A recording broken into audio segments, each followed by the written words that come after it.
Bismillahirrahmanirrahim. Nahmaduhu ve nusalli ala rasulihil kerim. Amma ba'd. Assalamu alaikum urmatu teleko'ruvchilar jana radio o'quvchilar. Sizlarning nazaringizda islom jana biz beruvchi albatta xizmatda men Sharapa Paxtajon Nakimovich. Birinchidan butkul olamda yo'qchadan yaratgan, o'shol zatning buyrug'i bilan tang atibda kun batgan, chinig'i yaratuvchi Alloh taologa cheksiz maqtovlar bo'lsin. Cenab-ı Peygamberimizga yüreğimizden en ile töründen çıkan salavattları Cenab-ı Salamlar olsun. Maqto Cenab-ı Salavattan keyin Allah Taala arı birimizden uşul vaqqa çeyin kılgan ibadatımızı to'liq bilan qabul qilib, pendechilik qilib, bilib bilbey qilgan kunlarimizning bardığını tüp tamır bilan kechirgan bo'lsin. Çındığında Allah Taala merimdüsü, Allah Taala irayimdusu, Allah Taala kechirimdüsü. Allah Taala ezeltiden bar anın başlaşı yok, Allah Taala arı dayım boluçu anın ayağı yok. Allah Taala tiru, ali hiç kaçan ölbeyt, Allah Taala arı dayım turuçu, ali hiç kaçan nuqtavayt, Allah Taala rızkı berüçü, ani hiç kim qaytara albayt. Allah Taala mına uşunday ulu zat, Allah'tan uluqtuğu çeksiz. Allah Taala kaçan, qaysyl vaqta emneni qanday qalagan bolsa, dal oşunday qıla alat. Oşunduktan Allah Taala Kur'an-ı Kerim'de öz sözünde aytat: "Estağfirullah, innalloha ala kulli şeyin qadir." Albatta Allah Taala bardyk nesige qadir dedi. Çınında ele Allah Taala bardyk nesige qadir. Allah Taala qalasa joq jeriden bar qılat. Allah Taala qalasa barıdan dağı bar qılat. Allah Taala qalasa büt bardığını qayradan joq qılat. Allah Taala qalasa asmandan jamg'ir jadırat, qalasa möndür jadırat, qalasa qar jadırat, qalasa hech narsa jadirbay qo'yaverat. Allah Taala mına uşunday ulu zat. Uşunday ulu bolgan Allah siz menen bizdi joqchadan jaratdı, qichiragan kuch berdi, aql es berdi, öngü tüs berdi, mına şunchalik sululuk berdi. Eki dünyada baxtulu bolsun dep din berdi. Din Peygamber sallallahu aleyhi ve sellem'in ıyık mehneti menen geldi. Mına uşul din turasında bir saatlik biraz bolmakçı, biraz söylemekçüyüz. Andıktan urmatlı tuğandar bizden alıstabastan biz menen birge bolыңыздар. Adattagıdayla egerde sizlerdi kızıktırgan suro bar bolo turgan bolsa, bizde efirlegi WhatsApp numarimiz arkulu suroğuңuzdu kaltırsanız bolot. Ova talak meselesi turasında suro berbegeniniz жақшы. Anken al tatal mesele telefon arkulu, degele tüzefir arkulu, bir il adam arkulu çeçilbegen iki tarafta çeçilatuğan mesele. Al boyunca bizden muftiyatuda atayın kızmatçılar var. Oşol jaka barıp surasanız düşünüktü, toluğurak jana jüröktörüңüz kanatlandıraldık, жооп berişet.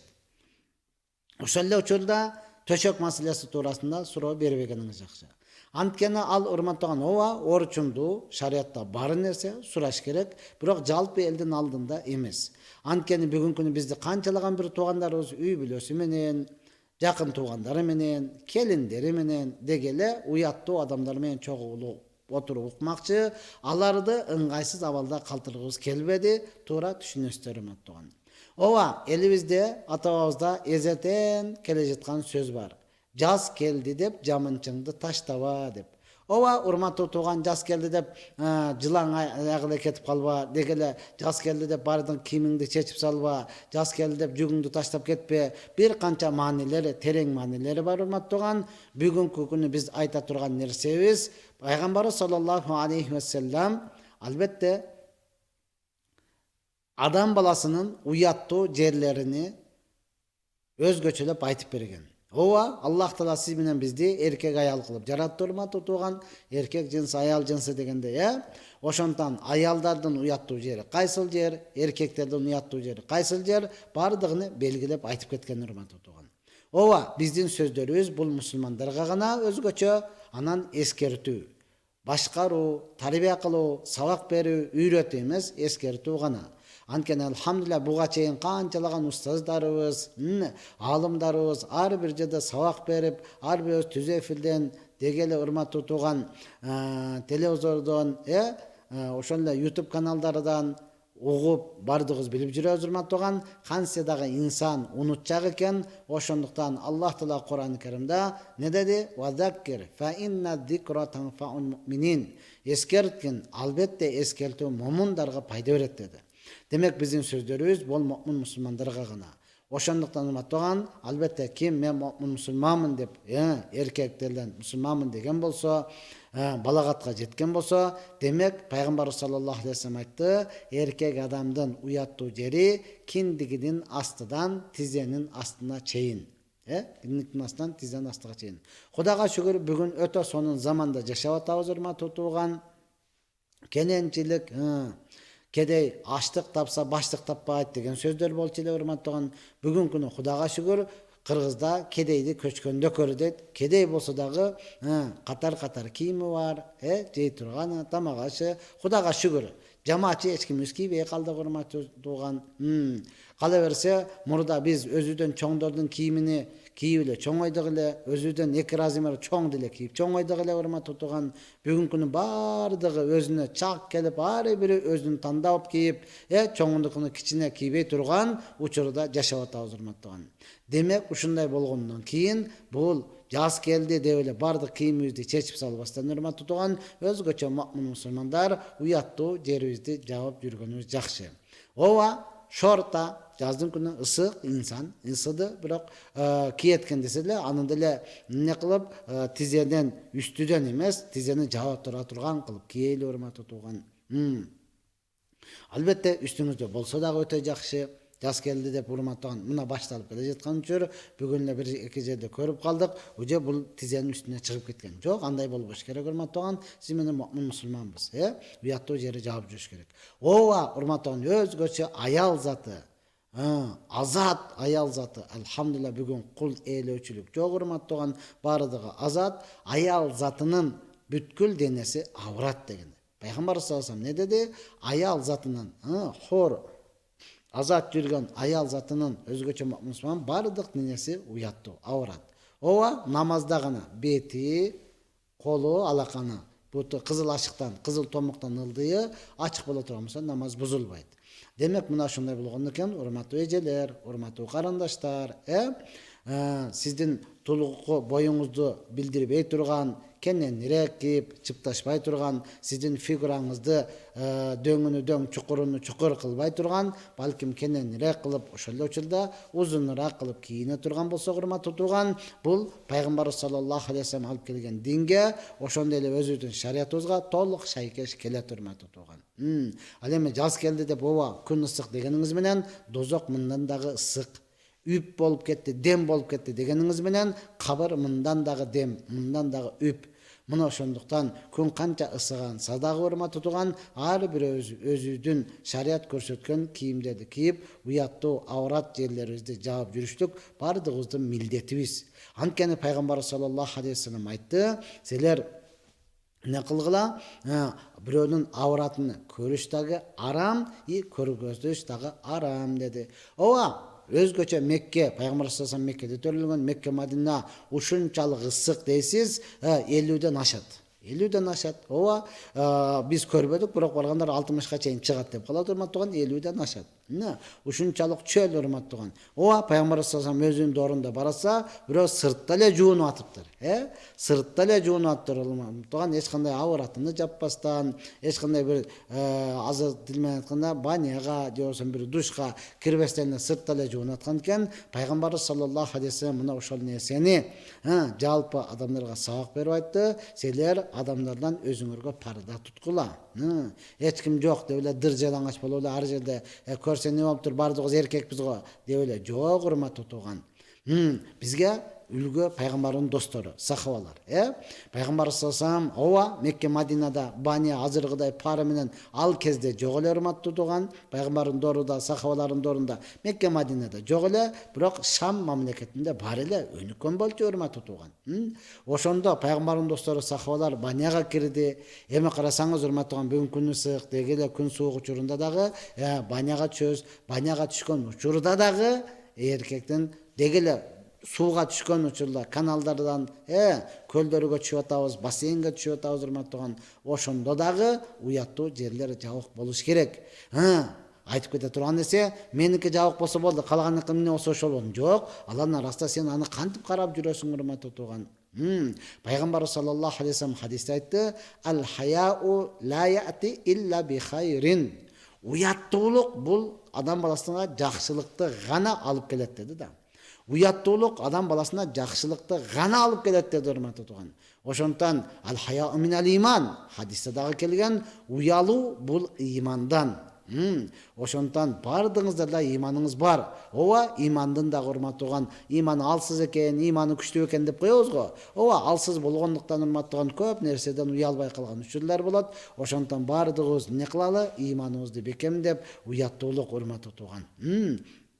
Албетте эң негизгиси адамдардан дагы уялбасаң, жараткан зат Аллахтан уялайлы. Аллах хасонда атайын сиз менен бизге кийимдерди берди, урматтуу тууган. Мына ошондон көлгө түшкөндө дагы, сууга түшкөндө дагы, деги эле жанында башка бирөө барбы, урматтуу тууган, уяттуу жерлери жабык болуш керек. Мен айтып атпаймынбы, пайгамбардын достору сахабалар Шам мамлекетине барганда, ал жерде баня бар эле. Баняга киргенден кийин Абу Дарда разияллаху анху, ошондой эле Салман Фарси разияллаху анху, ошон сахабалар кирип туруп не дейт? Ни'мал байту байтул хаммам. Эң жакшы үй бул баня экен деген.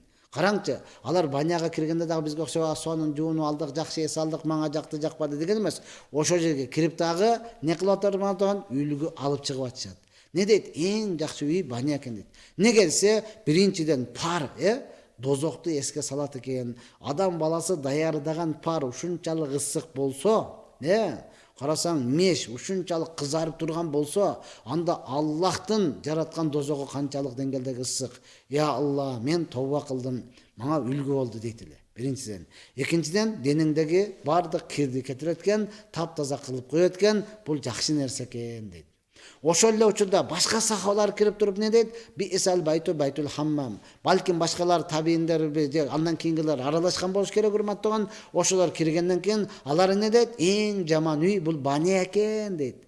Эмнеге десе, уяттуу жериңди, авратыңды ачып коет экен, экинчиден уятыңды кетирип коет экен деген, урматтуу тууган. Мына ошондуктан чынында эле азыр алхамдулилла бир аз мээнет болуп, бир аз адамдарга сабак берилип, устаздар аракет кылгандыгы үчүн банялары дагы экиге бөлүнө баштады. Таксырлардын банясы, анан кийин жөнөкөй адамдардын банясы депчи. Ошондон урматтуу тууган, чынында эле таксырлардын банясыга барып не кылыш керек? Уяттуу жерин жаап, уяттуу не кылып, жалпы эркек болсо дагы тизеден ылдый көрүнүшү, деги эле санын бултайтып көргөзүп жүрүштүгү бул шариатка туура келбеген нерсе. Шариатка таптакыр туура келбеген нерсе. Ооба, бул банядагы этең деги эле көчөгө чыкканда, күн ысып келе жатат, урматтууган, көчөгө чыкканда ар бирөөбүз уяттуу жерлерибизди жаап, ооба урматтууган, бардыгыбыз бир эле доордо жашап атабыз. Кыска шорты кийсеңиз дагы ал не болсун, урматтууган, тизенин астынан жаап, намазга отуруп аттахиятта отурганда тизеңиз көрүнбөй кала турган деңгээлде болуш керек. Ал эми аялдарыбыз, жалпы эле кыздарыбыз, карындаштарыбыз, эжелерибиз аларга көп дуа кылышыбыз керек, урматтууган. Анткени аял затынын чачы дагы бул авратка кирет. Адамдын делебесини козуй турган нерсеге кирет, урматтууган. Алар дагы чачтарын дагы жаап, жандырып көчөдө жүрүштү ары турсун, урматтууган. Негизден жаап бир тал чачыны көрсөтпөй жүргөнгө аракет кылыш керек. Ага эркектер ар намыска туруп, мээнет кылып, жеткиликтүү деңгээлде аларга мээнет кылыш керек, урматтууган. Антпесе бүгүнкү күнү чынында эле, урматтуу тууган, ушунчалык деңгээлде фитина дейбизби, ушунчалык деңгээлде көңүл бурбай калдыкпы, кайдыгербизби, урматтуу тууган, кызынын жанында атасы санын бултайтып жүрөт, андай болбойт, урматтууган. Ошол эле кийимди алмаштырып жаткан учурда дагы, ич кийимин баары деп эле чечип салып анан кие бербестен, жок, үстүбүзгө бир нерсени жаап туруп, бул уяттуу жерлерибизди көрсөтпөшүбүз керек. Ооба, үй бүлөдө кыз кийим, ата кийим, алардын ортосунда парда болуш керек, урматтуу тууган. Мына ошондой кылып туруп бардыгыбыз уяттуу жерлерибизди жаап, машалла, пайгамбарыбыз кантип көрсөткөн болсо, ошондой жуунганда дагы, деги эле уктаганда дагы, кийимдерди алмаштырганда дагы, өзгөчө көчөдө жүргөндө, урматтуу тууган, уяттуу жерлерибизди жаап, ар дайым өлүмгө даяр болушубуз керек. Караңызчы, урматтуу тууган, пайгамбар саллаллаху алейхи вассаламдын күйөө баласы болот, бейишке кирген тирүү кезинде бейиштиксин деген сахабалардын катарындагы 3-cü халифа Усман разияллаху анху, Усман Зин-Нурайн деп коет. Пайгамбардын 2 кызын берген. Пайгамбардан 1 кызын бергенде өмүрү кыска экен, дүйнөдөн кайчып болуп калды. Пайгамбар 2-нчи кызын берди. Алдагы өмүрү кыска экен, алдагы дүйнөдөн кайчып калды. Пайгамбар айткан, дагы кызым болгондо Усманга берет элем деген урматтуу тууган. Караңчы. Усманга берет элем деген. Ошо Усман разияллаху анху Меккеде ушунчалык ысыкта 2 кабат кийим жүрөт эле да. 2 кабат кийим кийет эле. Бир эле жок эмес, 2 кабат кийим кийет эле. Адамдар көптөп ысыбайсыңбы, тердебейсиңби десе, көрүп атпайсыңбы? Ысып аткан тердеп атат, ысып атат, көрүп атпайсыңбы? Анда эмне үчүн 2 кабат кийдиң дегенде айткан, мен кайсыл жерде өлүшүмдү билбеймин. Эгер бир жерде өлүп туруп, мунал жерим ачылып кала турган болсо, 2-нчи кабатым уяттуу жеримде жабып калар деген үмүттө ушинтип жүрөм деген да. Ушунчалык уяттуу. Эми Айшени өз айтат го, пайгамбар саллаллаху алейхи вассалам күндөрдүн бир күнүндө үйүндө отурат эле, балтыры ачык эле. Бут тизенин астыга чейин деп атпайбызбы? Ошол балтыры ачык эле. Балтыры авырат эмес, урматтуу тууган, ачык эле. Биринчи эшик такылдаты. Ким? Мен Абу Бакыр. Уруксатпы киргенге? Уруксат. Кир деди. Кирди. Пайгамбардын абалы өзгөргөн жок. Экинчи эшик такылдады. Ким? Мен Умар. Уруксатпы? Уруксат. Киргенге. Кирди. Пайгамбардын амалы өзгөргөн жок. 3-чү эшик такылдаты. Ким? Мен Усман. Киргенге уруксатпы? Жок, кое тур деп пайгамбарыбыз абалын өзгөрүп, шымдарынын бардык жерлерин жаап, андан кийин эмне кылды? Отурду. Усман разияллаху кирди, сүйлөшүп бүтүп кеткенден кийин бардык нерсени байкап турган Айша энебиз пайгамбар саллаллаху алейхи вассаламдан сурады. Аллахтын элчиси, атам Абу Бакыр Сыдык разияллаху келди, абалыңыз өзгөрбөдү. Умар разияллаху анху келди, абалыңыз өзгөрбөдү. Усман разияллаху анху келгенде эмне үчүн абалыңыз өзгөрдү дегенде пайгамбар саллаллаху алейхи вассалам айтты, Усмандан периштелер уялат, мен кандай уялбайын деди да. Ушунчалык ыймандуу, ушунчалык уяттуу адам болгон урматтуу тууган. Ошондон пайгамбардын 2 кызына татыктуу болуп атат. Ошондон тирүү кезинде бейиштиксиң деген кабар келип атат урматтуу тууган. Албетте сиз менен биз айтып аткан адам деле, угуп аткан адам деле ар бирөөбүздүн ыйманыбызга Аллах таала күч кубат берип, бардыгыбызды ошондой уяттуу адамдарынын катарына кошкон болсун. Урматтуу менин мусулман бир туугандарым, биз Марбатовы ислам жана биз берүүдөбүз. Албетте кызматыңыздарда мен Шарапов Бактай Жанакимович. Эгерде сиздерди кызыктырган сурооңуздар бар боло турган болсо, албетте бизде эфирде экранда номерибиз, WhatsApp номерибиз жазылып турат. Ушуга өзүңүздүн каалаган сурооңузду берсеңиз, албетте биз жооп берүүгө даярбыз урматтуу. Ооба, суроо жооп болуп бул эфирге чыгып бардыгыбызга устаздардын чыгып билбегендерге дегеле өзүнүн билген нерсесин айтышлык бул Чубак ажы устазыбыздан бизге мурас болуп калды.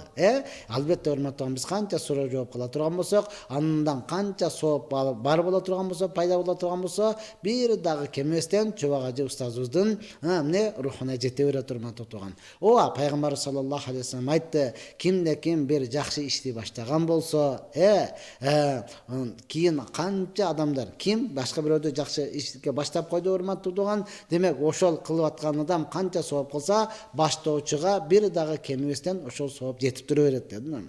Бул Чубак ажы устазыбыздан чынында эле урматтуу, эң алгычкы баштап бергенде да мына ошонун жолун улай эле биз айтып келе жаткан учурубуз урматтуу тууган. Дал ушундай эле ар бирөөбүздүн колубуздан келет, ким жакшы бир ишти баштап кете турган болсо, анын соо сөзсүз. Пайгамбар саллаллаху алейхи вассалам айтты го, жакшылыкка баштоочу ошол ишти кылган менен барабар депчи. Демек урматтуу кээ бир адамдар менен отурсаң, айтат го, Чубак ажы устазыбыз дагы деле өлбөгөндөй. Ооба, урматтуу тууган, аларды шахид деп коет, машалла, аларды мына ушундай пайгамбардын мураскорлору сыяктуу урматтуу тууган, аларга сооп үзүк-үтүксүз жетип тура берет урматтуу тууган. Мына ошондон бардыгыбыз урматтуу эстегенде ошол устазыбызга дагы Кур'ан окуп соону багыштайбыз. Албетте Аллах субхана таала жалпыбызды алганда дагы ыйманыбыз менен алсын. Урматтуу менин мусулман бир туугандарым, адаттагыдай эле эгерде сиздерди жаңы кошулгандардын эсине не кылабыз, талак маселеси туурасында суроо бербеңиз. Эгер берсеңиз дагы ал эфирге чыкпай калышы мүмкүн. Ошол эле учурда төшөк маселеси туурасында сурооду бербеңиз. Берсеңиз деле урматтуу, ал эфирге чыкпай калышы мүмкүн. Себеби талак татаал маселе. Ооба, шариатта бар урматтуу тууган, кайсы бир адамдын оозунан чыгып кетти, билбей айтылып калды, экөө урушуп кетти, чечиш керек болот болсо муфтиятка барасыздар, ал жерде атайын кызматта балдар бар. Ошол эле учурда төшөк маселеси урматтуу, ооба, актуалдуу, сураш керек. Аллах Таала Кур'ан-ы Каримде айткан: "Инналлаха ла ястахи минал хак", Аллах Таала акыйкаттан уялбайт деген урматтуу тууган, чынында эле урматтуу тууган, аны уялбай сурасаңыз болот, бирок жекече. Анткени бизде канчалаган бир туугандарыбыз үй бүлөсү менен, кыздары менен, келиндери менен, уяттуу адамдар менен чогуу отуруп укмакчы да, аларды ыңгайсыз абалда калтырбайлы деп чечкенбиз. Аларды сиздер туура түшүнөсүздөр деп билебиз, ишенебиз урматтуу туугандар. Биздин алгачкы сурообуз келип түштү. Ассаламу алейкум. Ар намаздан кийин дуанын ордуна истигфар айтыш керек дейт. Туурабы? Анан дагы мен ар намаздан кийин салатан нария салатын 7 жолу окуйм. 7 жолу окуйм. Туурабы? Алдын ала рахмат, чоң Алла разы болсун дейт. Амин я раббал аламин. Дуадан алдың. Анткени эле ар бир намаздан кийин ассаламу алейкум рахматулла, ассаламу алейкум рахматулла деп салам берилгенден кийин сөзсүз астагфирулла, астагфирулла, астагфир. Я Алла мени кечиргин, Я Алла мени кечиргин деп чындап эле кечирим сурайбыз. Андан кийин зикирлерди татып, дуаларды кыла беребиз урматтуу тууган. Макулду? Дуадан алдың сөзсүз. Эмне үчүн урматтуу тууган? Карасаңыз, биз намаз окуп болуп туруп, анан Аллахтан кечирим сурап атабыз, күнөө кылган жокпуз. Албетте ибадат кылдык, Бирок бүткөндөн кийин Я Алла мени кечир. Неге? Ооба, намазда туруп дагы биз Аллах Таала өкүм бергендей окуй алган жокпуз. Чынында эле пайгамбар саллаллаху алейхи вассалам көрсөткөндөй окуй алган жокпуз. Намазда туруп биз дүйнөгө кирип кеттик. Намазда туруп карыз издедик. Намазда туруп соодагерлик товар алдык, саттык. Намазда туруп бирөө менен уруштук. Деги койчу, оюң ар жака кетип атпайбы?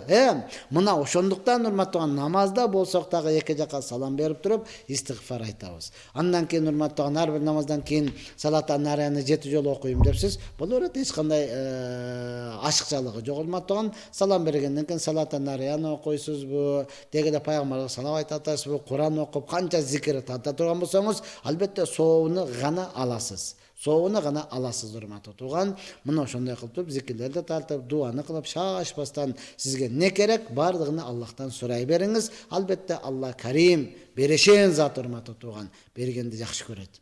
Ассаламу алейкум. Аял кишинин буту, тагырагы, томуктан ылдыйы көчөгө чыкканда ауратпы дейт. Ооба. Аурат урматтуу тууган. Көчөгө чыкканда аурат. Аял заттын бардык нерсеси да көчөгө чыкканда аурат урматтуу тууган. Томуктан ылдый дагы. Ошондуктан баягы Шафи рахматуллахи алейхинин окуясы бар, Шафи рахматуллахи ушунчалык зээндүү болгон устазы мухаддис Ваки рахматуллахи алейхиден сабак алып турган, кийинчерээк барып туруп эмне кылды? Жаттоосу бир аз алсырай түшкөндө, анан устазыга барып туруп арызданат. Арыздангандыгыны өзү ыры менен айтат го, шакауту нафси ила вакиин суа хифси фаусани ан таркил мааси дейт го. Мен жаттай албай калгандыгыны барып устазыма арыздандым эле, устаз ушинтип жаттай албай атам, кыйналып атам десем, устаз мага күнөөнү таштагын деп насаат берди. Анткени бул илим нур, бул күнөөкөргө берилбейт деди депчи. Демек ошондон кийин ойлонду дейт. Алчы ойлондум. Эмне мен күнөө кылдым экен деп ойлонсо, көчөдө кетип бараткан аял калошу чоңураак экен. Ар бир басканда согончогу эмне кылат? Калоштан чыгып көрүнүп калган экен. Ошону көргөндө эмне кылды? Жаттоосу кемейди дейт да урматтуу. Ошондо мен өзүмдүн окуучуларыма дегеле айткан жерге тамашалап айтып калам. Мен сен көчөдө көзүңдү сактабай көрбөгөн жериң эки эле жери калды го. Мына сен кантип эмне жаттап каласың депчи. Мына ошондуктан бул аял заттын чын деле көчөдө жүргөндө анысыз деле эмне кылат? Уяттуу болуп эсептелет урматтуу. Аврат болуп эсептелет. Наски дейсизби, пайпак дейсизби, ошолорду кийип алып жүргөн бул өтө жакшы болот көчөгө чыкканда. Шамдын фарызын жана сүннөттөрүн окуп бүтүп, фарызды адашып 2 рекет окуганыбызды билдик.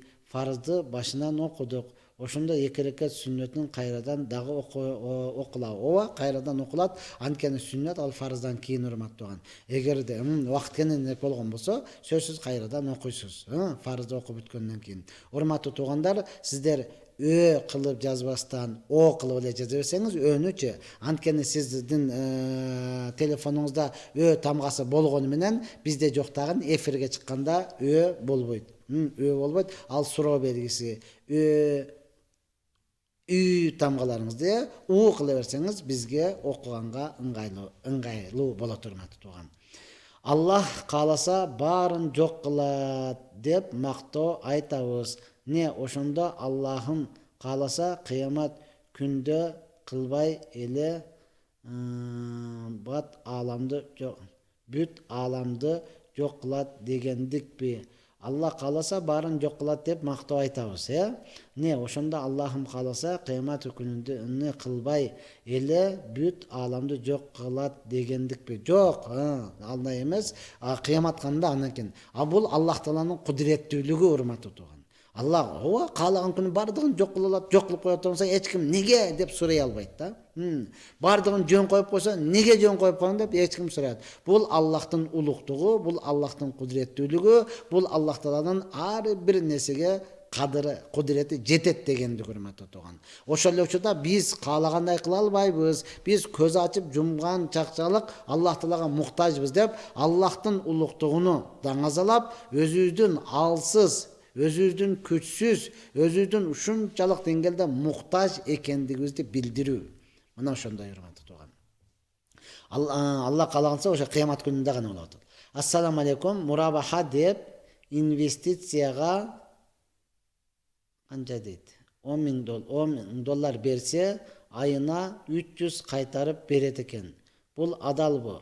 Ошол инвестицияны кыймылсыз мүлккө салат экен дейт. Жок, муну урматтуу тууган, азыр бул жерден албетте такташ керек, ар бир нерсени такташ керек. Себеби буга окшогондор өтө көп болуп кетти да. Не кылды? Жалпы устаздарыбыз айта берди, процент арам,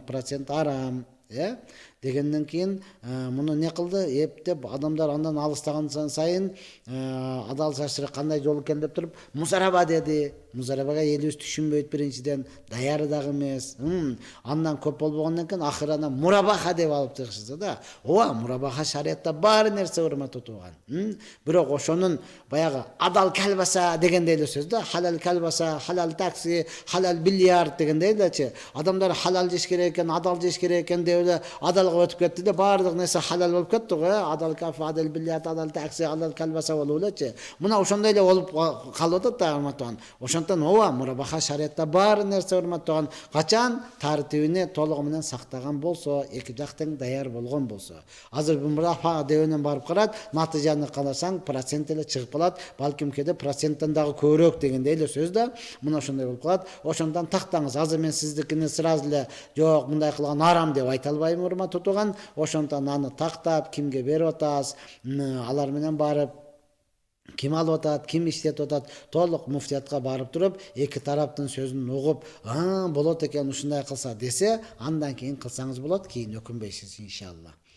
Жай намазда баш тийиш керекпи, же бут туруш керекпи? Эгерде жай намазга батпаса дейт. Урматтуу тууган, намаздын албетте өзүнүн шарттары бар. Шарттары дегени, намаз окуй турган жериң таза болуш керек. Намаз окуй турган жер бүтүн аянтчак. Ошол жер таза болуш керек. Бул фарз. Эми караңыз урматтуу тууган, пайгамбарыбыз саллаллаху алейхи вассалам айтты, Алла Таала жер бетини бизге мечит кылып берди, таза кылып берди да. Сыртта ээн таладасыз, жай намазыңыз жок экен, топурак бул урматтуу тууган, бардыгы таптаза окуй бересиз. Окуй бересиз. Эми ошол учурда сиз жай намазыңыз батпай кала турган болсоңуз, ээн талада эгер чекем чаң болбосун десең, кааласаңыз чекеңизге коюңуз, бутум чаң болбосун десеңиз, кааласаңыз бутуңузга коюңуз. Ээн тала көчөдө жүргөндө. Анткени анын бардыгы эле таптаза урматтуу тууган. Жай намазы жок деле окусаңыз боло берет деген сөз да. Эми кичине өзүңүз айткандай кичине экен урматтуу тууган, ошону башыбызга коелу же бутубузга коелу. Эгер ысык болуп цементтин үстүндө боло турган болсо, таштын үстүндө боло турган болсо урматтуу тууган, албетте ысык экен бутубузга коелу. Кааласаңыз бутуңузга коюңуз, кааласаңыз башыңызга коюңуз, ал эч кандай маселени чечпейт. Үйдүн ичиндесиз, үйдүн ичиндесиз, жаш бала бар үйдө урматтуу тууган, палас, килем тазабы? Белгисиз, таза эмес. Эми ушунун үстүгө жай намаз салыш керек да. Жай намаз салыш керек урматтуу тууган, ал учурда сизге толук жете турган жай намаз болуш керек. Gilem таза эмес десе анда путуңузга коялы эле башыңызды гилемге койсоңуз намазыңыз болбой калат, дұрыс болбой калат.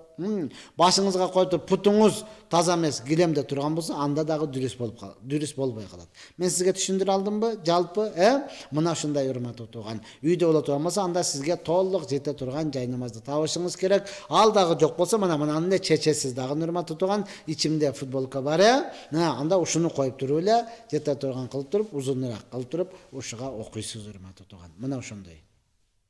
Ассаламу алейкум. 5 вакыт намазда Ихлас сүрөсүнү 20 жолу окуган кандай? Алла разы болсун дейт. Албетте урматтуу тууган, башка сүрө билбесеңиз, же болбосо кыямда турганда көбүрөөк турайын десеңиз, аны кайта эле окуй бере турсаңыз албетте боло берет. Өзүңүз жекече окуганда да. Анан имамчылыкка чыгып алып ошентип окуганыңыз албетте карахият, адамдарды эмне кыласыз? Чарачатасыз урматтуу тууган. Өзүңүзчө окуганда башка сүрө билбейсиз, же болбосо мен ушул баягы сахабалар айтат го, "Неле Ихлас окуй бересиң, мен аны жакшы көрөм" депчи. Ушундай эле жакшы көрүп окугуңуз келе турган болсо, албетте өзүңүз нафил намазда турганда же өзүңүз жалгыз окуганда ар бир рекетке 20 жолдан кайталап окусаңыз боло берет. Эч кандай шарият тыюу салбайт. Периште инсанга дагы жолугабы же пайгамбарыбыздан кийин токтоду дейт. Пайгамбарыбыздан кийин токтоду. Албетте азыр ар бир мыналардан кыймылдата турган булар периштелер, ар бирди сүйлөтө турган баардыгыбызды, ал жолугушу пайгамбарыбыздан кийин токтогон. Жолугушу периште адам жолугушу пайгамбарыбыздан кийин токтогон, калгандарга эмне кылбайт? Жолукпай турматган. Албетте бир көзүгө көрүнгөндө эми жакшылыкка жоруп коёр, периште окшойт да деп коебуз. Урматтуу тууган, негизиден токтогон. Эч ким мен периштени көрдүм десе деле биз аны эмне кылабыз? Макул деп кое бересиң, ал сүрүштүрө турган нерсе. Анан далилин гана дей албайбыз, себеби ал далили дагы жок ал нерсегечи. Бул периштеге жолугуу пайгамбарыбыздан кийин токтогон. Ассаламу алейкум. Аялдар башына масты кандай кылып тартат? Көргөзүп бере аласызбы? Рахмат дейт. Ооба, эркектер деле, аялдар деле урматтуу тууган, тартканда эмне кылат? Мынаны алып койсоң, колду эмне кыласыз? Мына сууду аласыз дагы, кол мындай болот. Мына жерден, чачыккан жерден баштап туруп, эмне кыласыз? Артка карай көздөйсүз. Желке келдиби? Анан алаканы колдун ичи менен бул жерге алып келесиз, болду. Бул менен эмне кылат? Бармак сөөмөй, бармак таза калдыбы? Сөөмөй менен кулактын ичини тазалайсыз, бармак менен сыртыны тазалайсыз. Ичи бардыгы тип болду, сырты калды. Мына сырт менен моюнга масык тартып коесуз, деп эле, болду. Мындай да тартып коесуз. Кээ бирөөлөр мындай кылып, мындай кылат го, андай болбой турматтуу тууган. Масык, моюнга эле. Моюн деп мына жерде айтат. Бул жак желке, бул жагыңыз тамак, ошондон мына жерге эле мындай кылып масык тартып коесуз. Мына ошол оңой, Аллах субхана ва таала бардыгыбызга туура түшүндүрүп, жеңилдик берген болсун, машалла. Ассаламу алейкум. Ва алейкум ассалам. Кийинки суроо келген болсо, берип коесуздар урматтуу тууган. Мына ушундай. Билгенибизден биле эле көзкө урматтуу тууган. Кээ бирөөлөр айтып берет, ушуну дагы жок, ар кандай да түрү менен адамдар түрү менен адамдар бар. Ар биринин деңгээли ар башка урматтуу тууган. Ошондон кээ бир суроолор кээде кайта келип калат урматтуу тууган. Ооба, кече башка адам сураган, бүгүн башка адам сурады. Мурдагы жумада башка сураган, бул жумада башка адам сурады. Экөө бири-бирге дал келип калды. Ага биз эч кандай урматтуу тууган не кылбайбыз, жек көрбөйбүз. Ар бирөөгө ошол жооп берели деп атайын вакыт бөлүп келебиз. Ассаламу алейкум. Намазда саждадан же аттахияттан турганда канчалык деңгээлде таянып турса болот? Ден соолукка бир аз күч келсе, таянса уруксатпы, кантип болсо да дейт. Ооба, эгер каарылык болуп аткан болсо, кээде буту ооруп калган болсо, кээде бел ооруп калган, үзүр деп коет да мунучу. Каарылыктын себебинен, буттун ооруганын, белдин ооруган себебинен, ооба сизге канчалык деңгээлде оңойраак, ошончолук деңгээлде таянып тура бересиз урматтуу тууган. Аны үзүр болот себеп. Анан жаш туруп эле жалкоолонгон болсо анда болбойт. Албетте үзүрдүн себебинен кээде жашыга каралат, кээде оорусуна каралат, ден соолукка каралат, ошого жараша таянып тура бересиз урматтуу тууган. Анда эч кандай карахияттык жок. Алла таала бардыгыңызга шифа берген болсун. Ассаламу алейкум рахматуллахи ва баракатуху. Устаз Юнус алейхиссалам киттин ичинен чыккандан кийин эмне болгон, ошону тагыраак айтып бересизби дейт. Эмне болгон дейт? Жашаган, урматтуу, кайрадан пайгамбар болуп туруп жашаган, пайгамбарчылыгын кылган, урматтуу туган. Ал жалпы инсаниятка сабак болгон, ошол өзүнүн орунда азырга чейин, урматтуу туган. Адам баласы карасаңыз пайгамбар болсо дагы, Аллах субхана таала чыныгы пайгамбар экендигине, Аллах тааланын уруксаты жок чыгып кеткендигине билдирип, мына ошондой сыноо берди сыноо берди. Эми бул алхамдулилlah сиз менен биз акыркы үммөт болгондуктан ошол Юнус алейхисаламдын дуасы бизге кыямат күнүгө чейин эмне болуп калды? Сабак болуп, тооба болуп, как истигфар болуп, ар бир адам өзүнүн күнөөкөр деп сезип, айтып зикир кылганга бизге мүмкүнчүлүк болду, урматтуу туган. Ассаламу алейкум. Биз буга чейин убагы келгенде имам Махди келет деп укканбыз. Ошондон улам биз ишенебиз. Бирөөлөр бул Ирандын жомогу деп бир дамыла айтты дейт. Ушуга жообуңуз кандай дейт. Ооба, урматтуу туган, ал айткан адам тооба кылды, ал айткан адам кайтты сөзүдөн, урматтуу туган. Ал адам кайткан, азыр жакшы сабак берип атат. Инсан адашат да, урматтуу туган. Ар билесиз, биз периште эмеспиз, биз маасум эмеспиз. Ооба, ал хадистерди биз окуганбыз, ар дайым айтып келебиз, урматтуу туган. Кыяматка жакын туура жолго баштоо имам келет. Имам Махди десең, ошол туура жолго баштоочу имам келет. Бул жол боюнча ооба туура сахих хадистер бар, урматтуу туган. Аларды айтып келгенбиз. Ага биз чынында эле ишенебиз, урматтуу туган. Ооба, кээ бир адам баягы тооба кылганды билбей калган болсо керек, же укпай калган болсо керек, же болбосо мөзөдө эле ишенбей жүргөн болушу мүмкүн да. Анан бирөө айтып калса, ана мен деле ушундай эле ойлогонмун, көрдүңбү, тиги дамын айтты го деп анан ошону кармап калган болушу деле мүмкүн, урматтуу туган. Чынында эле аны айткан адам өзү жакшы адам. Эми инсан тилден адашат, анан кээ бир инсан кайсы нерсени көп уга бере турган болсо, өз деле ошондой экен деп этикат эле кылып калат да, урматтуу туган. Ошондой да болсо дагы алхамдулилlah бизде элибизде эзелтен, урматтуу туган, аталарыбыз, чоң аталарыбыз динде болуп, пайгамбар саллаллаху алейхи вассалам хадистерини чынында эле китепке өзү жазбаса дагы куймак кулак менен угуп келип бизге жеткирген, урматтуу туган. Ошондон алхамдулилlah сиз менен биздин имандарыбыз бекем, көрбөсөк дагы ошо чоң аталарыбыз айткандан ишенип, ушундай болот турбайбы деп угуп деле иман келтирип келгенбиз. Албетте ал кыяматка жакын келе турган нерсе, пайгамбар саллаллаху алейхи вассалам айткан, имам Махди ал келе турматтуу туган.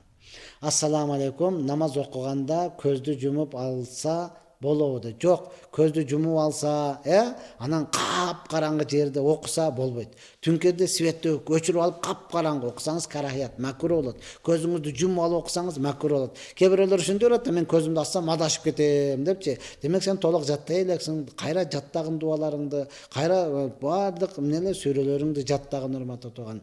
Анан кап-караңгы жерде окуганга дагы болбойт. Карахият болот, көздү ачып алып окуйсуз. Макул, сажда кылган жериңизди карап окуйсуз. Тахажжудту багымдатка 1 саат калганда окуса болобу? Рахмат. Өтө сонун болот, урматтуу, өтө сонун болот. Ошол тахажжуд деген намазыбыз бар. Түнкү намаз, урматтуу туган, 5 мал намаздан сырткары. Муну пайгамбарларга окуш важип болгон. Сиз менен бизге окушлук нафил, ыктыярдуу түрүдө. Тахажжуд намазын калтырбай окуп жүргөн адамдын жүзүндө нур болот. Тахажжуд намазын калтырбай окуп жүргөн адамдын сөзү өтүмдүү болот. Тахажжуд намазын калтырбай окуп жүргөн адамдын дуалары сөзсүз кабыл болот. Анткени көптөгөн жаман иштер түндө болот да, Эми сиз ошо уйкудан безип, жылуу төшөгүңүздү таштап, нафсиңизге курбанчылык кылып намаз окусаңыз кандай рахат, урматтуу туган. Сөзсүз багымдаттын убакыты киргенге чейин 1 саат мурда кенен окусаңыз болот, урматтуу туган.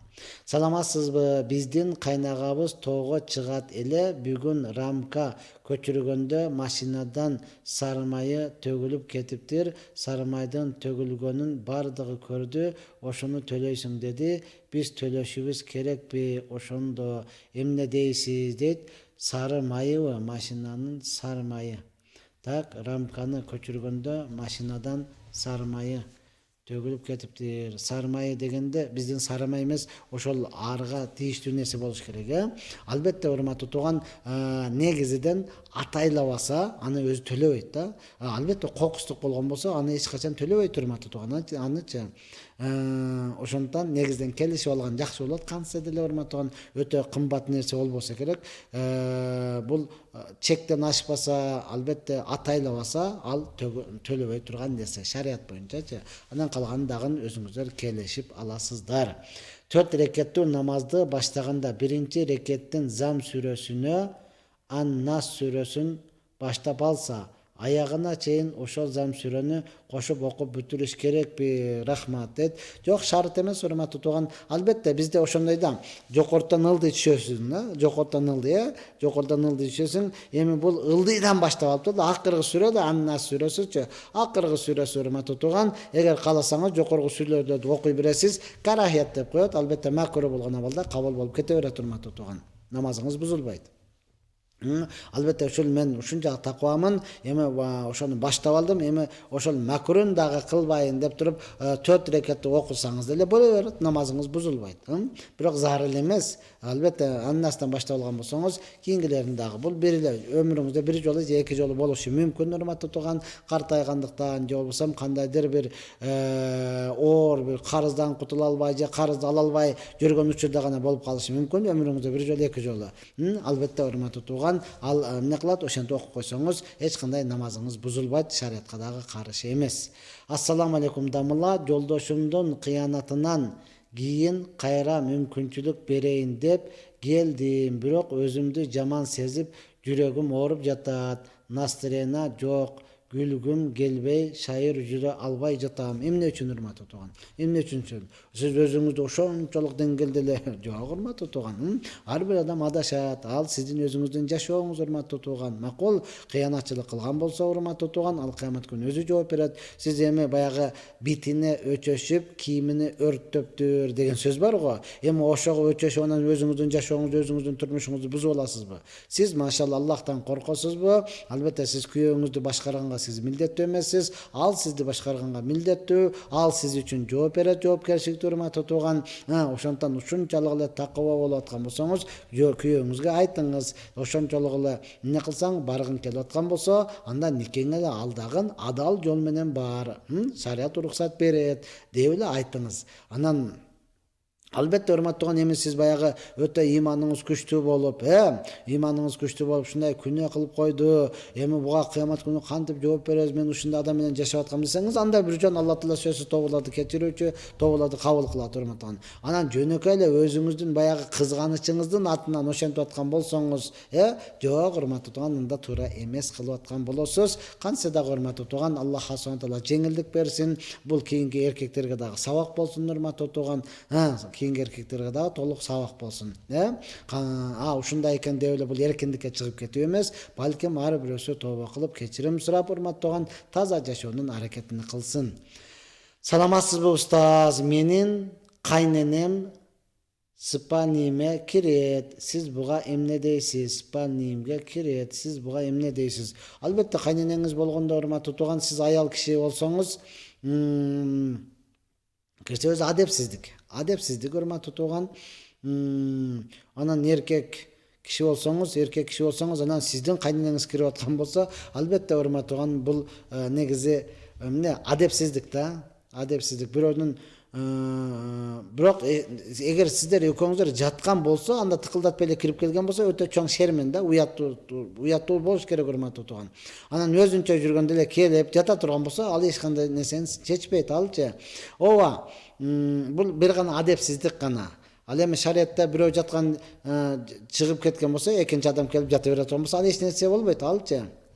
Анан биздин спальняга келип ошолор жатып алыптыр, биз жокто дейт болсо, ал эч нерсе эмес, эч нерсени чечпейт, урматтуу тууган. Азыр эле бизде өнүгүп кеттик дагы, мына ушундай кененчилик заманга жетип калыптыр эле, анан өзүнчө бир спальня кылып, өзүнчө буяка эч ким кирбесин, биздики гана деп ээлеп алдык да. Мурда, урматтуу тууган, бардык эле бир эле жерде мүмкүнчүлүк болгон жерде эле жатып эле чоңойгонбуз го. Азыр бул барчылыктын, токчулуктун, молчулуктун белгиси эле деген сөз да. Эми ошондой болсо дагы адептүү болуп, урматтуу тууган, тиякта бар болгондон кийин ал жака кирбей, эч кандай өзүнүн деле абыройун сактаган болсо, өтө жакшы болот. Жаңылуу намазын толук түшүндүрүп айтып коюңузчу дейт. Ооба, намаз бардыгы эле фарыз болобу, важип болобу, жөнөкөй нафил болобу, Аллаху акбар деп кирдиңизби урматтаган, нафил дагы важипка айланат. Эми аны дагы бүтүш керек. Эми фарызда дагы кайсы эле намазда болуп урматтуу туган, адассаңыз, адашканда дагы фарызды кечиктирсеңиз же важипти калтырсаңыз, ошондо унуткандык саждасы важип болот. Мисалы 4 рекет намаз эле. Сиз 2 рекетте аттахиятты окуп эле турушуңуз керек эде. Аттахият окуп турбай эле эмне кылдыңыз? 3 рекет фарызда аттахиятты окуп эле турушуңуз керек эле. Эми сиз аттахиятка салаватты кошуп бердиңиз. Аллахумма салли аля Мухаммад кама саллайта деп кошуп бердиңиз. Демек 3-чү фарыз кечикти. Демек акырында унуткандык саждасын кыласыз. Же болбосо урматтуу туган, ушул эле 4 рекетте не кылат? 2-чи рекетке отуруш керек эде. Отурбай эле 3-чү рекетке туруп кетипсиз. Аттахият окулбай калды да, важип калтырылды. Важип калтырды, сизге унуткандык саждасы важип болот урматтуу туган. Же болбосо нафил намаздарда 4-төөгө тең Фатихадан кийин зам сүрө кошулуш керек эде. Зам сүрөнү кошпой эле Фатиханы өзүнөн окуп рүкүгө кетип калса, важип калып кеттиби? Демек унуткандык саждасы важип болот. Ошондо акырында жалгыз окуй турган болсоңуз, аттахият окуп туруп, эки жагыңызга да салам бересиз дагы, кайра Аллаху акбар деп саждага барасыз эки жолу, андан кийин кайра аттахиятты, салаваттарды окуп туруп, салам берип туруп бүтүрөсүз. Мына ошону менен сиздин унуткандыгыңыз толук болуп эсептелет. Кымыз, квас иссе болобу? Рахмат. Кымыз иссе болот. Кымызга эч кандай шек жок. Аллах Таала адал кылып берген, иче бересиз. Албетте өзгөчө биздин кыргыздын сыймыктанып иче турган суусундугу. Анан квас. Квастын составына карайсыз. Эгер нандан жасалган болсо, анда боло берет урматтаган. Ошол эле учурда башка бир нерселер менен аралашып, спирттен кошуп, башка нерсе менен дагы жасайт экен урматтаган. Мен деле аны кийин билип калдым. Ошондой нерселер кошулган болсо, анда аны ичпейсиз. Кваста албетте маселе бар урматтуу туган. Анын составына карап, эмнеден жасалган, ошону гана карайсыз. Ассаламу алейкум. Мен магазинден заявка алып иштейм. Торговый представитель болуп, менин ишим кандай болуп калат? Үй бүлөмө тапкан акчам кандай болот? Сонун болот урматтуу туган. Алдабай сонун кылып туруп, ооба, ошол товарларды алып, дегеле заказ алып, жеткирип, адал товар жеткиргенде дагы. Анан арак алып келип бер, мынча яшик, мындай нерсе алып келип бер десе, аларды жеткирбейсиз урматтуу туган. Ошол товар ташыганда дагы адал товарлар болсун, урдалбаган товар болсун, бирөөнүн акысына кирбестен жеткирип берип иштеңиз, өтө сонун, жакшы. Ассаламу алейкум. Өткөн адамдын кийимин кийсе болобу? Өтө сонун болот урматтуу туган. Өтө сонун болот, Кийесиз, ошол кийим жыртылганга чейин ошол өткөн адамга соогу жетип турат. Өткөн адамдын кийимини кийбеш керек деген эч жерде жок урматтуу туган. Жууп кийип ала бересиз да. Далай кийимдер бар, аны ысырап кылбаш керек, аны кийиш керек урматтуу туган. Кийип ошону эстеген сайын, дуа кылып, ошону эстеген сайын эмне кылып, Аллахтан кечирим сурап туруш керек. Мына ошондой. Ассаламу алейкум. Быйыл 20 жылдык болот. Барып мектептеги линейкага катышып, баары менен көрүшүп койсом болобу деп. Жакшы нерсе эмес. Жакшы нерсе эмес. Мен бул боюнча урматтуу туган мындан бир канча жыл мурда айтканмын, Ошондуктан шариатта жок нерсе. Анан мунун пайдасынан зыяны өтө көп. Өтө көп урматтуу туган. Мугалимдерди сыйлаш керек, албетте сыйлаш керек. Мектепке, башка жерлерге жардам бериш керек, албетте. Ага биз каршы эмеспиз. Бирок аны эмне үчүн 20 жылдыкка такайсыз? Эмне үчүн 20 жылдыкка чектейсиз? Колуңуздан келеби, мектептеги ар дайым жардам бериңиз. Колуңуздан келеби, албетте мугалимиңизди ар дайым сыйлаңыз урматтуу туган, ар дайым колуңуздан келген бериңиз. 20 жылдыкка аны апап такап коюп андан кийин жок, андай болбойт урматтуу туган. 20 жылдыкты көрдүк, Былтыр эле ошо 20 жылдыкка барам деп урматтуу туган. Кандай бир адам кайтыш болду, бир үй бүлө жок болду деген сөз. Балдары калды урматтуу туган. Бул дагы деле бизге сабак болбой жатабы, Дагы деле бизге сабак болбой жатабы урматтуу туган. Ал жака мен айтат элем, барбай, кошулбай эле коюп туруп, мугалимиңизге бул жактан өзүңүз рахматыңызды айтып, өзүңүз жардамыңызды бере бериңиз, ага эч ким каршы эмес. Албетте 20 жылдыкка такабай, 19 жылдыкта бериңиз, 21 жылдыкта бериңиз урматтуу туган. Жылды күтпөй эле бере бериңиз. Мына ошондой барып алып көрүшүп келем, мынандай да мындай жайлап эле коем дегендей эле сөз го. Бага итке немени мен арыстандардын катарына кош десем макул. Мына ушул этти жебей бир күн кечке турсаң не болосуң? Арыстандардын катарына кошуласың десе, жыттап көрсөм эч нерсе болбойт экен, жыттап көрүп, жайлап көрсөм эч нерсе болбойт экен, жайлап көрүп, акыры эле жеп алып эле мен баары бир итмин да дегендейчи. Ошондой урматтаган иттик кылбастан эле барбай эле калганыңыз жакшыраак болот. Биздин кеңешибиз албетте чечим өзүңүздө. Ассаламу алейкум, мен Жолукчанмын. Биз тайэжемдин баласын кичинекей кезинен эле багып алганбыз. Анан мен үйдө жолук жок жүрө берем. Туурабы? Кичинекей деген сөз, аны кичинесинен апаңыз эмизген болсо, тайэжеңиздин балаңыз эмизген болсо, анда ал сизге толук махрам болуп эсептелет. Жөнөкөй эле багып алуу менен ал махрам болуп калбайт ал. Ал махрам болуп калбайт. Ал сизди сүйүп калып, сиз аны сүйүп калып, турмуш курабыз дей турган болсоңуздар эмне болот, урматтуу тууган? Андай сизде мүмкүн болгон менен анда сезим болсо кандай болот? Мына ушундай татаал маселелер бар. Андыктан жолуңузду салып жүргөнүңүз жакшыраак. Ал махрам эмес. Албетте эмизгенмин дей турган болсо, анда сиз менен бир тууган ал жерде эч кандай маселе жок. Ассаламу алейкум. Уулума дуа кылып коесуздарбы? 5ке чыкты, сүйлөбөй жатат. Атасы да өтүп кеткен дейт. Инна лилла. 5ке чыккан болсо, я Алла, жетимди карап атыпсыз, Аллах Субхана таала өмүрүнө береке берсин. Аллах Субхана таала тилиндеги, көзүндөгү, көкүрөктөгү пардаларын чечип, келечектеги алим, кары, салих инсандардын катарына кошулсун. Албетте жакшы карай бериңиз, Кудай буйрса баары жакшы болот. Ассаламу алейкум устаз, менин тууганым кредит алып бер деди. Бирок мен унабай койдум. Туура эле кылдымбы? Туппа туура кылдыңыз. Туппа туура кылдыңыз, урматтаган. Баш көтөрүп айтыңыз. Мен алып бербеймин деп айтыңыз. Анткени Аллах Таала Кур'ан-ы Каримде айтат: "Таавану алал бирри ват тaqва". Силер жакшылыкка жана Аллах Тааладан коркууга жардам бергиле. "Вала таавану алал исми вал удван". Күнөөгө жана душманчылыкка эч качан жардам бербегиле дейт. Ал кредит алыш күнөө, урматтуу. Ага жардам бербең. Бирөө менен душман урулуп өлтүрүп кетиштик, бул душманчылык. Буга күнөө жардам бербейсиз, урматтуу тууган. Макул, күнөөгө, кредитке жардам бербейсиз. Сага ишенип жүрөм, каяка барса ошо жака барсың. Не десе ошо десин, урматтуу тууган. Макулбу? Алла ыраазы болсун сизден. Устаз, банкта депозитте акчам бар эле, ай сайын пайыз кошулуп жатат. Ошол акчадан зекет берсе болобу? Жок. Жок, урматтаган. Сиз, урматтаган, банкка акча салганда, ошол исламский депозиттери бар. Жөнөкөй эле сактап бере турган. Сиз ал жака бердим деген сөзүңүз сизге пайыз кошулуп атабы? Демек, сиздин акчаңызды башка бирөөгө кредитке берип, балким 16%тен берип, 8%ин сизге пайыз кылып берип аткан учуру да, ошондон ал акча арам болот. Арам болот, урматтуу тууган. Сиз барыңыз дагы мага жөнөкөй эле 10 миң койгонсузбу? 10 миңди, 100 миң койгонбу? 100 миңди сактап эле бергиле, ошоңордун акысын алгыла. Менин акчамды башка бирөөгө кредитке бербегиле дагы, мага пайыз дагы кошуп бербегиле деп айтышыңыз керек.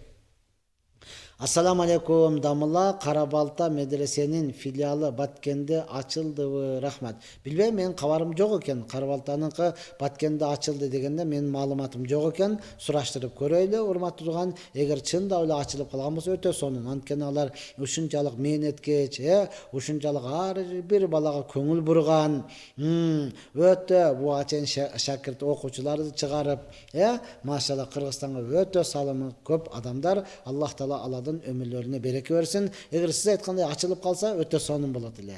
Уккан кулакта жазык жок дейт, урматтуу. Мен уга элек экенмин, чынында эле билсем айтам иншалла. Биз жакта Давуд алейхиссалам мазары бар. Темир менен иштегендер, тракторчулар, машина алгандар ошол жерге келишет. Анан жыгач тумар берет, машинеге тагып алышат. Бул туура эмес десек, силер Давудка ыйман келтирбейсиңер деп күнөөлөйт. Биз Давуд пайгамбар экениге ишенебиз, бирок жөөттөргө түшкөн жер жүзүнө Мухаммад алейхиссалам түшкөн десек да bizdi жаман көрүшөт дейт. Жаман көрсө өзүнө урматтаган. Жоба кажы устазыбыз айтты, сен жакшы көрүп аны менен өбүшмөк белең депчи. Ооба сиз акыйкатты айта бериңиз. Акыйкатты айта бериңиз. Ооба бизде Сулайман тоо деп Сулайман алейхиссалам келген, кадам жай деп Али разияллаху анху буту деп айтат, Давуд пирим деп ошогон толтура мунун тарыхый далили жок урматтуу турган. Анан ал жерге барып Куран окуп, анан ал жерге барып ошо тумарын алышлык бул бизнес. Бул бизнес. Акча табуу болуп эсептелет урматтуу турган. Азыр ушинтип эле айтайынчы, жек көрсө жек көрсүн да, сизди жек көргөн адам мени жакшы көрмөк беле, туурабы? Ошондой аны акыйкат айтып беребиз. Керек болсо ал жерде эгер ошондой колдойт деп ишенген болсо, ошол тумарын тагып алсам менин тракторум, дегеле менин унам жакшы жүрөт деп ишенген болсо, бул ширик болуп эсептелет. Бул чоң, өтө чоң күнөкө болуп эсептелет урматтуу турган. Ал жерге барып урматтуу турган, бир нерсе тилеп машинам жолум ачылып кетсин, ишим жүрүп кетсин деп алардан тилешлик, бул ширик күнөө, өтө чоң күнөө. Сиз акыйкатты айта бериңиз. Албетте түшүнүп кала турган болсо кийин күлүшөт. Мурда деле урматтуу турган Чубагажы устазыбыз келип менет кылыштан алдың ачекей столбанын астынан өтпөйт элек го. Өтпө. Тияка өткөн болсо кайра бияка жерге түкүрүп ал деп эле бир нерселерди кыла берет элек. Көз мончокторго деги койчу. Алдыңдан мышык өтүп кеткен болсо деле арка кайтып, ошого окшогон нерседен бир канча кутулдук алхамдулилла. Таккан эшиктин ошого окшогон адаттар көп болчу. Эми алхамдулилла ошол эсептелүүлөр калды. Аларга дагы ыйман жетип, алар дагы түшүнүп кала турган болсо, кийин анан күлө турган болуп, акыйкатты айткан экенсиң, Алла Таала сага мурда эле түшүнүп берген экен, сен жакшы болгон экенсиң деп кайра сизди жакшы көрүп калышат. Ошондой урматтуу турган, ооба, дагы деле менет керек, дагы деле аракет керек, дагы деле курбанчылык керек. Себеби урматтуу турган бүгүнкү күнгө чейин ошол Сулайман тоого чыгып туруп төрөбөгөндөр ошол бир тайга турган таш бар экен, дагы деле тайып, дагы бир жерге барып кан чыгарып, мына окшогон адаттар дагы деле жок эмес урматтуу турган. Мына ошондон көбүрөөк менет кылып, ар бирөөбүз 3 күнгө, 40 күнгө, 4 айга даватка чыгып, акыйкатты айтышыбыз керек, жеткиришибиз керек. Аллах Таала жалпыңыздардын ишиңиздерге ийгилик, тапкан нерсеңизге береке берсин. Анткени биздин урматтуу турган 1 саат убактыбыз өтүп кетти. Кийинки эфирге чейин жолукканга Алла Таала бардыгыбызга насип кылган болсун. Ва ахиру дa'wana анил хамдулиллахи rabbil alamin. Ассаламу алейкум ва рахматуллахи ва баракатух.